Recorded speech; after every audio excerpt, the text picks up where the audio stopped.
तो बच्चों welcome once again. And आज के लेक्चर में, आज की इनफैक्ट जो हमारी लेसन है, उसको स्टार्ट करने से पहले एक बार जस्ट क्विकली ये देख लेते हैं कि हमने क्या सीखा और क्या सीखने वाले हैं हम इस लेसन में। तो पॉइंट ये है कि हमने ये देखा है कि linear equation in two variables में हमें हमेशा पेयर ऑफ इक्वेशन दिया हुआ होगा, ठीक है। एंड एम ये है to find the value of X and Y उस पेयर ऑफ इक्वेशन से। सो एक इक्वेशन दिया हुआ होगा, इक्वेशन नंबर वन, दूसरा equation like equation number two. So basically हमें दो इक्वेशन दिया हुआ होगा, इक्वेशन नंबर वन, वैसे ही कोई इक्वेशन नंबर टू दिया हुआ होगा, और ये इक्वेशन होगा linear equation in two variable, और हमें एक्स एंड वाई की वैल्यू फाइंड आउट करनी है। ये हमारा एम है। तो पहला तरीका ये था, ये एक्स एंड वाई का वैल्यू फाइंड आउट करने का, कि हम एल्जेब्रिक मेथड के हिसाब से समझें कि कैसे फाइंड आउट कर सकते हैं। तो इसको बोलते हैं एल्जेब्रिक मेथड। और एल्जेब्रिक मेथड में आपको याद होगा तो दो चीजें हमने देखी पिछले क्लास में। एक था सब्स्टिट्यूशन मेथड और दूसरा था एलिमिनेशन मेथड। और हमने इनको अलग अलग समझने की बजाय हमने एक ही वीडियो में एक साथ ही देख लिया, ताकि हमें पता भी रहे कि सब्स्टिट्यूशन और एलिमिनेशन ऐसे होता है, और साथ ही साथ मुझे उन दोनों के एडवांटेज डिसएडवांटेज भी पता चल जाए एक ही साथ। तो यहाँ पे बात खत्म होती है। हमने एक्स एंड वाई, हमारा एम क्या था? एम यही था कि एक्स एंड वाई निकाल लेना है दो इक्वेशन से। वो हमने कर लिया। बट एक प्रॉब्लम आ गई। प्रॉब्लम ये आ गई कि हर पेयर ऑफ लीनियर इक्वेशन जो दिया हुआ होता है, कोई ये जरूरी नहीं है कि उसका हर बार एक सॉल्यूशन निकले। जैसे एक बार मैं आपको पिछले वीडियोस पे लेके चलता हूं। जैसे हमने ये इक्वेशन लिया, pair of equation one and two, इसका सॉल्यूशन निकला x equal to 0, y equal to 5। दोनों मेथड से हमने देखा था। सिमिलरली हमने अगर ये क्वेश्चन लिया था, इक्वेशन क्या था? ये दो इक्वेशन है, ये this is pair of equation one and equation two. इन दोनों का इक्वेशन लिया तो हमें x एंड y ये दोनों वैल्यू मिल गया। And this is unique solution, मतलब बिल्कुल फिक्स है कि x इक्वल टू वन ही होगा and y equal to two ही होगा। इसको यूनिक सॉल्यूशन बोलते हैं। लेकिन प्रॉब्लम तब आई जब हमने इस टाइप का एक क्वेश्चन लिया, कोई सॉल्यूशन ही नहीं निकला। प्लस एक इनकंसिस्टेंसी भी हमें पता चल रही थी कि 0 इक्वल टू -2 निकल गया। प्लस ऐसा क्वेश्चन लिया तो इसके तो इनफाइनाइट बहुत सारे सॉल्यूशंस हैं। तो यहां पे आकर के प्रॉब्लम फंस गई हमारी पिछले क्लास में। पिछले क्लास में हम आकर के यहां इस बात पे अटक गए कि जी तीन पॉसिबिलिटी हो सकती है। या तो एक्स एंड वाई का शॉर्ट शॉर्ट मुझे परफेक्ट वैल्यू मिले, और इसी को यूनिक सॉल्यूशन भी बोलते हैं। तो मैं लिख देता हूं यूनिक सॉल्यूशन। तो पहला ऑप्शन है कि या तो मुझे यूनिक सॉल्यूशन मिल जाए, दूसरा ऑप्शन है कि कोई सॉल्यूशन ना मिले, नो वैल्यू एंड इनकंसिस्टेंट चीजें मिले, और इसी को बोलते हैं नो सॉल्यूशन। और तीसरा है कि इनफाइनाइटली मेनी सॉल्यूशन मिले। ये तीनों चीजें हो सकती हैं, और हमने पिछले में देख लिया था ये सारे एग्जाम्पल से। तो अब बात ये हुई कि क्या हम किसी भी तरीके से ये पता कर सकते हैं कि इक्वेशन को देख करके ही ये पता कर सकते हैं कि उसका यूनिक सॉल्यूशन होगा, या कोई सॉल्यूशन नहीं मिलेगा, या इनफाइनाइट सॉल्यूशन मिलेगा। अगर ऐसा हम देख करके ही पता कर पाए तो हमारा टाइम बचेगा। अगर यूनिक सॉल्यूशन होगा तो मैं आगे जाके सॉल्व करूंगा। कैसे? सब्स्टिट्यूशन मेथड से या एलिमिनेशन मेथड से। अगर नहीं होगा तो मैं बोल दूंगा कि जी इसका तो सॉल्यूशन ही नहीं है। अगर इनफाइनाइट मेनी सॉल्यूशन होगा तो बोल दूंगा इनफाइनाइट मेनी सॉल्यूशन है। तो टाइम बचेगा ना। हाँ, टाइम तब बच पाएगा जब मैं देख करके ही ये बता दूं कि अच्छा इसका यूनिक सॉल्यूशन निकलेगा, या नो सॉल्यूशन निकलेगा, या इनफाइनाइट सॉल्यूशन निकलेगा। तो अब इस लेसन में आज के जो हमारा लेसन है, इसमें हमारी कोशिश ही यही है बच्चों कि आप लोगों को ये बताएं और कि कैसे दो इक्वेशन को देख के हम सिर्फ ये पता लगा सकते हैं कि या तो उसका नो सॉल्यूशन है, या उसकी यूनिक सॉल्यूशन है, या इनफाइनाइट मिनी सॉल्यूशन है। ये एम है आज का। और ये सीख लिया तो फिर सीख लिया, फिर हो गया, हमने एक्स एंड वाई की वैल्यू निकालनी तो सीख ही ली थी।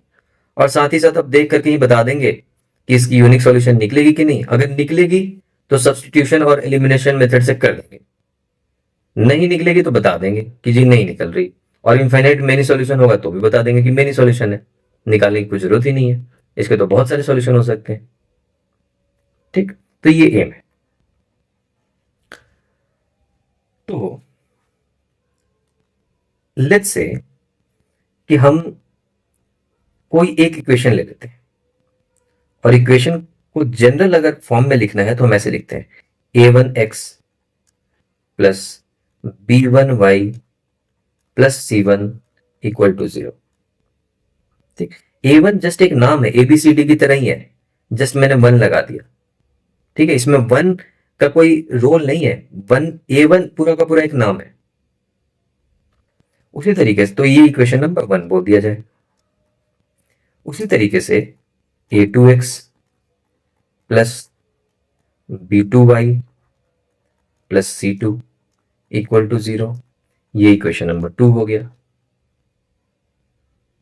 ठीक, अब हमारा एम क्या है, हमें पता ये लगाना है कि इक्वेशन को देख करके मैं बता सकता हूं क्या कि इसका नो सॉल्यूशन मिलेगा, या यूनिक सॉल्यूशन मिलेगा, या इनफाइनाइट मेनी सॉल्यूशन मिलेगा। तो हाँ, बता सकता हूं। और उसका तरीका ये है, अगर a1 डिवाइडेड बाई a2 आप करो, जो दो इक्वेशन दिए हुए a1 एंड 2, उसका a1 उठाओ, मतलब x वाले के साथ का, और इसका भी x वाले के साथ का, दोनों को डिवाइड कर दो। और वही काम करो b1 के साथ भी, b1 को लो और b2 को डिवाइड कर दो। अगर ये डिवाइड करने के बाद ये दोनों इक्वल नहीं होते हैं, तो मतलब है कि इसका यूनिक सॉल्यूशन होगा, यूनिक सॉल्यूशन मिलेगा। Okay, what else. अभी ये सब बताऊंगा मैं कि कैसे बोल रहा हूं मैं, क्यों है ये चीज ऐसा, है ना, देखेंगे हम। ओके, अगर a1 और a2 को आपने डिवाइड किया और ये इक्वल हो जाता है b1 बाई b2 के, बट ये इक्वल नहीं होता है c1 बाई c2 के, तो इसका नो सॉल्यूशन है, नो सॉल्यूशन। अगर a1 divided by a2 equal होता है b1 divided by b2, and ये भी इक्वल होता है c1 डिवाइडेड बाई c2 के, तो हम कहते हैं कि इसका इनफाइनाइट मेनी सॉल्यूशंस हैं, इनफाइनाइट मेनी सॉल्यूशंस। ये मैं किस बेसिस पे बोल रहा हूं, आंसर तो मिल गया कि हम पता कर सकते हैं सिर्फ और सिर्फ इक्वेशन को देख करके कि उसका यूनिक सॉल्यूशन होगा, नो सॉल्यूशन होगा, या इनफाइनाइट मेनी सॉल्यूशन होगा। तो चलो एक बार देखते हैं वापस से जो हमने एग्जाम्पल किया था। ठीक, पहला वाला जो हमने एग्जाम्पल लिया है बच्चों, ये y minus x equal to 5, ये इक्वेशन 1 है, ये है इक्वेशन 2। इसमें जरा देखते हैं a1 डिवाइडेड बाई a2 क्या होगा। a1 डिवाइडेड बाई a2 करो, क्या आएगा, a1 क्या है। अच्छा, पहले इसको इस फॉर्म में लिख दें, इसको उस फॉर्म में लिखना पड़ेगा ना, तो लेट्स राइट इट। हम पहले x लिखते हैं तो ऐसे लिखेंगे, minus x plus b y, तो इसलिए plus y minus 5 equal to 0, ये हो गया इक्वेशन 1। बस इसी इक्वेशन को अरेंज कर रहा हूं मैं, x वाली चीज पहले लिख रहा हूं, फिर y, है ना। उसी तरीके से देखो इक्वेशन 2 को मैं क्या लिख सकता हूं, 3x प्लस 2y, 10 को इधर लेके आए, -10 इक्वल टू 0। ये हो गया आपका इक्वेशन नंबर 2। अब देखो, अब ये इस फॉर्म में हो गया, a x plus b y plus c equal to 0।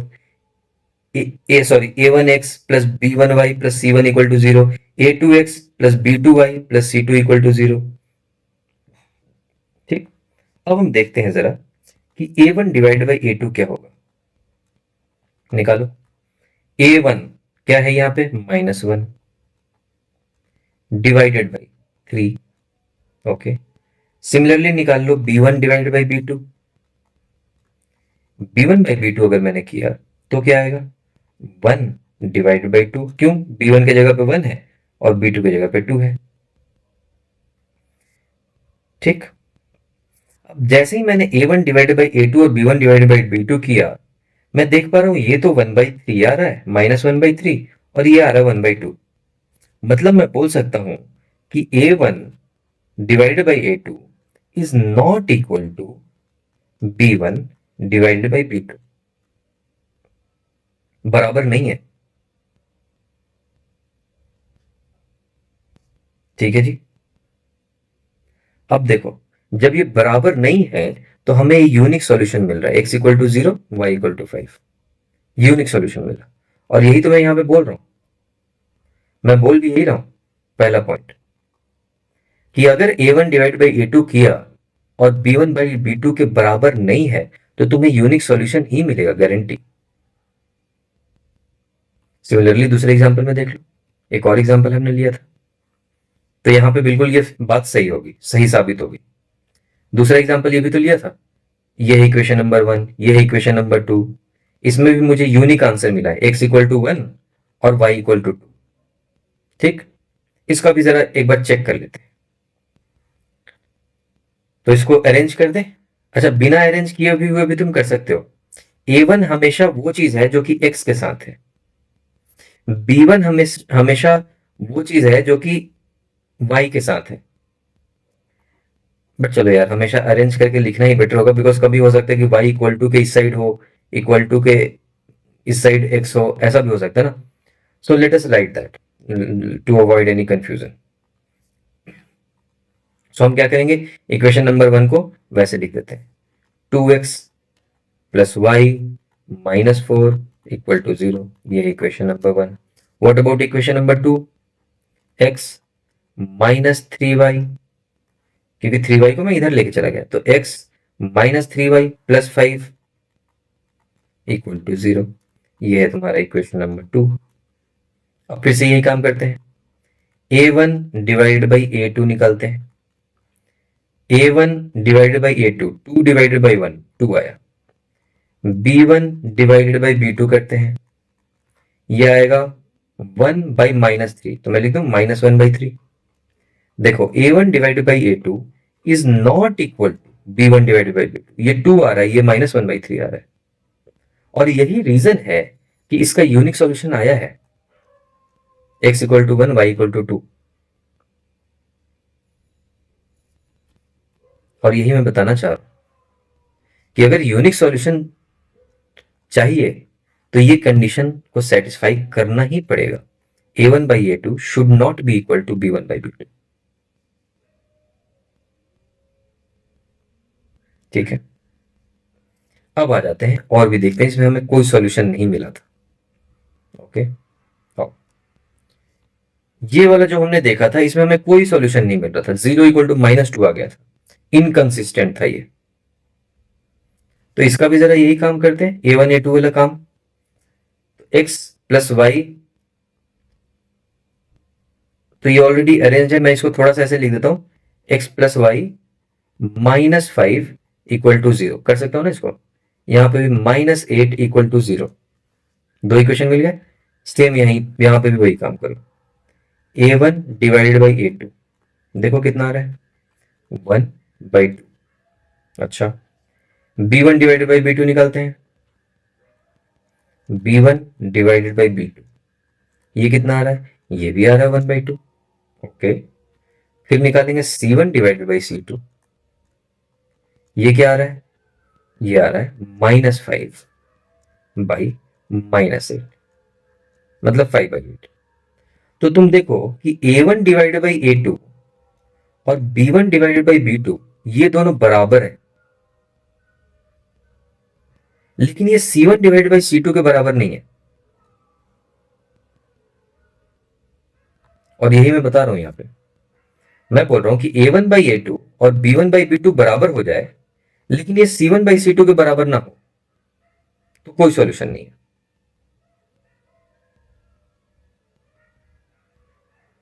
Okay, एक और देख लेते हैं।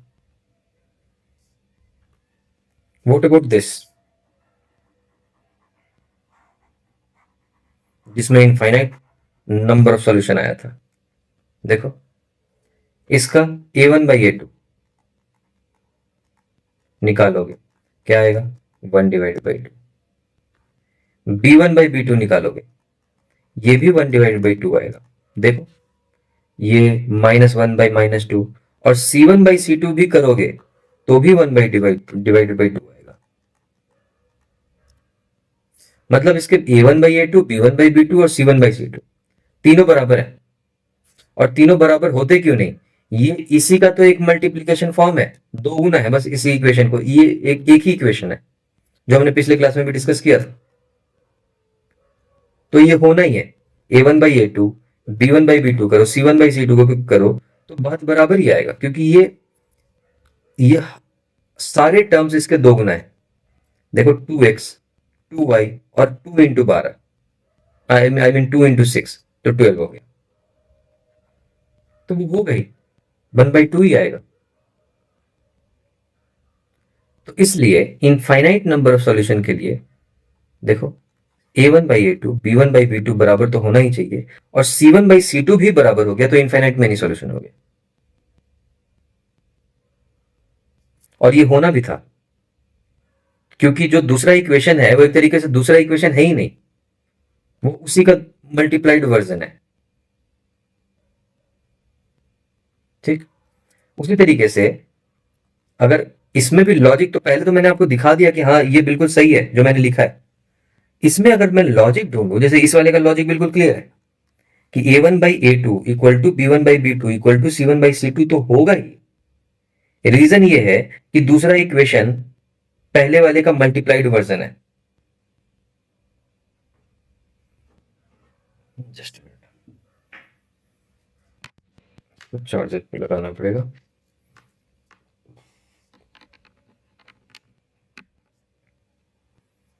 यस, सो इसका क्या थॉट है, इस वाले में क्या रीजन है? इस वाले में रीजन ये है बच्चों कि मैं कोई भी ऐसा मान लेता हूं, एग्जाम्पल ले लिया जाए, मैं बोलूं A1/A2 B1/B2 बराबर हो, लेकिन C1/C2 डिफरेंट हो। तो ऐसा एग्जाम्पल लिया जाए, मैं बोलूं कि ये x रहने देते हैं, इसको y रहने देते हैं, इसको 2 से मल्टीप्लाई कर देते हैं, 2x 2y हो गया, और यहां पे इक्वल टू 0 की जगह पे मैं इक्वल टू 4 कर देता हूँ, ये प्लस हटा दो, वो तो बात वही होगी ना कि इस साइड 4 चला, -4 हो जाएगा, है ना? और यहां पे लिख दो तो 5। इसका रीजन बताता हूं कि क्यों सॉल्यूशन नहीं मिल रहा, खुद सोचो। ये एक तरीके से कह रहा है कि कोई ऐसा नंबर है, x प्लस वाई किया तो 4 मिले, और दूसरा इक्वेशन ये कह रहा है कि जी इन्हीं को दो गुना कर दो, 2 से मल्टीप्लाई कर दो, 2 × x प्लस 2 × y हो गया। तो आइडियली होना कितना चाहिए था यहाँ पे? ये 4 भी तो मल्टीप्लाई होकर के 8 हो जाना चाहिए था, अगर मैंने इसको दो गुना कर दिया है तो ये भी 8 हो जाना चाहिए था। लेकिन मैं बोल क्या रहा हूं, मैं बोल रहा हूं कि नहीं 5 होगा, इसलिए इसका सॉल्यूशन नहीं मिल रहा। अब देखो, इसमें अगर तुम A1/A2 करोगे, A1/A2 तो क्या मिलेगा? हाफ। B1/B2 करोगे तो भी हाफ मिलेगा। ठीक है, देखो B1/B2, और क्यों हाफ मिल रहा है, दोनों क्यों बराबर मिल रहे हैं? क्योंकि ये दो गुना है। इस वाले x एंड y को तो मैंने दोगुना कर दिया, लेकिन मैंने इसको नहीं किया। तो एक तरीके से तो मैं गलत बोल रहा हूं ना, मैंने पहले ही गलत इक्वेशन दे दिया ना। मैं पहले बोल रहा हूं कि जी x और y को आप जोड़ दो तो 4 होना चाहिए, लेकिन दूसरी तरफ मैं ये बोल रहा हूं कि x प्लस वाई को दोगुना कर दो तो 5 होना चाहिए। ये कैसे पॉसिबल है? x प्लस वाई को अगर मैं ऐड कर देता हूँ 4 होना चाहिए, तो अगर x प्लस वाई को दोगुना कर दिया जाए तो ये भी तो दोगुना होकर के 8 हो जाना चाहिए, ये भी तो डबल हो जाना चाहिए। लेकिन मैं बोल रहा हूँ कि नहीं, डबल नहीं होगा, 5 होगा। तो ये तो मैं पहले से ही गलत बोल रहा हूं ना। तो ये रीजन है, ये थॉट इस तरीके से आपको समझना है कि अच्छा इसलिए इसका नो सॉल्यूशन आ रहा है। और वैसे इसका प्रूफ करने के लिए और एविडेंस के लिए मैंने आपको पहले ही बता दिया, दिखा दिया मैंने आपको कि पिछले लेक्चर में जो हमने काम किया था, पिछले लेसन में जो हमने पढ़ा था, उसमें यही चीज हो रहा है, जहां पे हमें कोई सॉल्यूशन नहीं मिल रहा था। और कोई सॉल्यूशन नहीं मिलने का रीजन यही है कि मैंने एक तरफ बोल रहा हूं कि मैं दोगुना कर रहा हूं या डबल कर रहा हूं, या डबल की बात छोड़ दो, ट्रिपल कर दो, 3 टाइम्स, मान लो 3x प्लस 3y, और मैं बोलूं कि this should be equal to 5, तो ये भी तो गलत है ना। इसमें भी देखो, इसमें भी a1/a2 करोगे तो क्या आएगा 1/3, b1/b2 करोगे तो क्या आएगा 1/3। देखो a1/a2 is equal to b1/b2, लेकिन ये c1/c2 के बराबर नहीं है, c1/c2 4/5 है। तो ऐसे केस में नो सॉल्यूशन मिलेगा, और नो सॉल्यूशन का रीजन भी यही है कि भाई एक तरफ तो मैं बोल रहा हूं कि मैं इसको 3 गुना कर देता हूं, बट इक्वल टू में मैंने 3 गुना नहीं किया। तो तुम बोलोगे सर इक्वल टू में भी 3 गुना करो ना। हाँ तो कर देते हैं, 4 3 12। अब क्या हुआ? अब इसका इनफाइनाइट मिनी सॉल्यूशन है। क्यों? क्योंकि आइडियली ये दो इक्वेशन है ही नहीं, ये एक ही इक्वेशन है जिसको मैंने ऐसे लिख दिया है, 3 मल्टीप्लाई कर दिया और इधर भी 3 मल्टीप्लाई कर दिया। ये इक्वेशन नंबर 1 ही है ये भी। देखो इसमें से 3 कॉमन ले लो, तो 3 से जब इसको डिवाइड करोगे तो 4 हो जाएगा ना, वही पहला वाला इक्वेशन बन गया। देखो x plus y equal to 4, x plus y equal to 4। ठीक है, सो इसलिए इसका इनफाइनाइट मेनी सॉल्यूशन। देख लो इसमें a1 divide by a2 1/3, b1/b2 ये भी 1/3, और c1/c2 की तो 4/12 ये भी 1/3। Yes, so these are logic कि क्यों मेरा सॉल्यूशन नहीं निकल रहा है, क्यों इनफाइनाइट सॉल्यूशन आ रहा है। अच्छा हाँ, यूनिक सॉल्यूशन के लिए बात ऐसी है कि जी अगर ये दोनों बराबर नहीं हुए, a1/a2 और b1/b2 की जगह पे मान लो यहाँ पे मैंने सिर्फ y छोड़ दिया, अब निकल सकता है सॉल्यूशन। क्योंकि a1 डिवाइडेड बाई a2 1/3 आ रहा है, b1/b2 1 आ रहा है, ये दोनों बराबर नहीं है। हाँ अब निकल जाएगा सॉल्यूशन। क्यों? क्योंकि कोई भी ऐसा नहीं हो रहा कि मैंने इस पूरे x प्लस 3 को 2 से मल्टीप्लाई कर दिया हो, 3 से मल्टीप्लाई कर दिया हो, ऐसा नहीं हो रहा। पूरे x प्लस वाई को अगर 3 से मल्टीप्लाई किया होता तो 3x प्लस 3y होता, लेकिन यहाँ पे 3x प्लस वाई है, इसलिए ये सब का यूनिक सॉल्यूशन निकलेगा। ठीक है जी, तो ये बातें आपको बतानी थी। अब क्या होगा कि जब भी हमें कोई क्वेश्चन मिलेगा, सबसे पहले हम ये चेक कर लेंगे कि क्या a1/a2 और b1/b2 बराबर है, या यूं कहें तो हम देखेंगे कि क्या x प्लस वाई का ही कुछ मल्टीपल है यहाँ पे, मतलब 3x plus 3y, 4x plus 4y, या मान लो यहाँ पे x प्लस 2y होता तो यहाँ पे क्या होना चाहिए था 3x प्लस 6y। अगर ऐसा होता तो मैं देखता कि ये 1/3 a1/a2 और b1/b2 भी 1/3। तो जैसे ही मुझे मिला मैं बोलूंगा कि अच्छा इसका यूनिक सॉल्यूशन तो नहीं निकलेगा जी,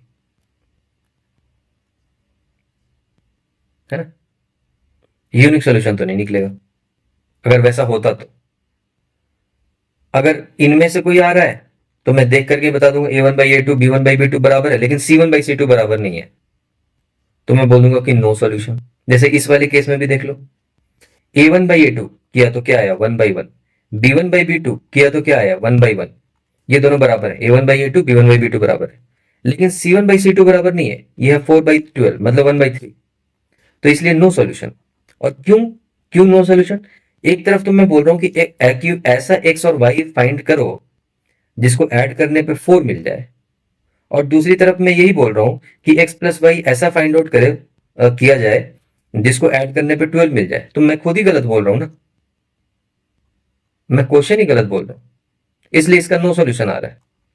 एक तरफ मैं बोल रहा हूँ कि एक्स और वाई ऐसा ढूंढो जिसको ऐड कर देने पे 4 आए, और दूसरी तरफ बोल रहा हूँ कि एक्स और वाई ऐसा ढूंढो जिसको ऐड करने पे 12 आ जाए। तो भाई पहले तो मैं खुद ही क्लियर हो जाऊं कि मैं क्या चाहता हूँ, 4 चाहता हूँ कि 12 चाहता हूँ, तो मैं खुद ही गलत बोल रहा हूँ ना,